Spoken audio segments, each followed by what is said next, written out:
Hello friends, welcome to our channel. Watch till end for surprising facts. Today, we will travel back nearly 2,000 years to witness one of the greatest mysteries in human history, the fall of the Roman Empire.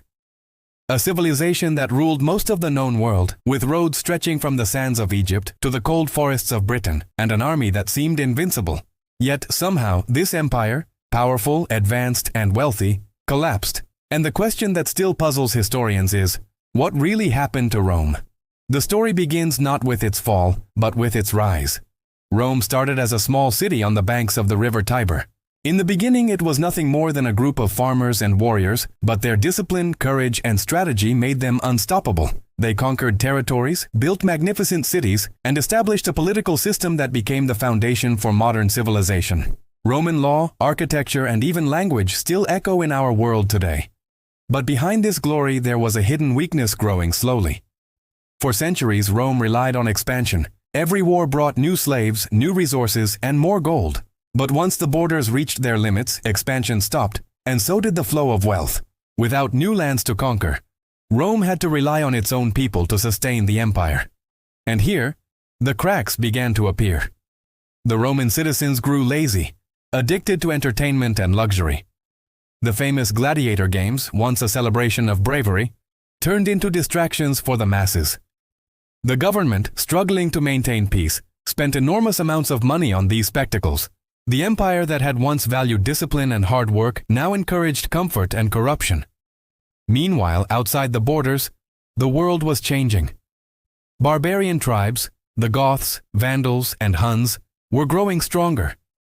These groups had learned Roman tactics, and some of their leaders had even served in the Roman army. They were no longer simple tribes, they were organized and determined. Inside Rome, another storm was brewing: political chaos. Emperors came and went like shadows. Between the years 235 and 284 AD, Rome saw over 20 emperors, most of whom died violently. Assassinations became normal and loyalty vanished. The once strong Roman army turned into private guards for whoever paid the most. Even the senators who were supposed to guide the empire started using power for personal gain. Then came one of the most fateful decisions in history. Emperor Diocletian, trying to save the empire, divided it into two parts: the Western Roman Empire and the Eastern Roman Empire, later known as Byzantium. For a while it worked. The East became richer and more stable, but the West was left vulnerable. This division made Rome weaker, not stronger. Religion also changed the empire's soul. When Christianity spread across Rome, it transformed the empire's identity. Emperor Constantine made Christianity the official religion, bringing hope to many. But it also divided the people. Old Roman traditions clashed with new beliefs, and the unity that had once held the empire together began to crumble. And then came the invaders. The Goths, led by Alaric, stormed into Rome in the year 410 AD. For the first time in 800 years, the city that had ruled the world was sacked. The unimaginable had happened. Rome was burning. People cried that it was the end of the world. Yet somehow the empire still survived for a few more decades. But the fall had begun. Historians believe the empire did not fall in one day. It slowly bled to death. Economically, Rome was collapsing. Heavy taxes crushed the poor while the rich avoided them. The currency lost value, trade routes broke down, and cities became ghost towns. Farmers abandoned their lands. The once busy markets were silent. The empire that had fed millions could no longer feed itself. Meanwhile, the Huns, fierce warriors from Central Asia, were marching west under their terrifying leader, Attila. They destroyed everything in their path. Refugees flooded into Roman territory, and the empire, already weak, could not protect its borders. In 476 AD, a Germanic general named Odoacer deposed the last emperor, Romulus Augustulus. The Western Roman Empire was gone.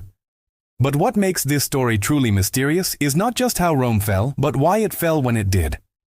How could such a vast and organized system collapse so completely? Some historians say it was due to overexpansion. Rome simply became too big to control. Others argue it was moral decay.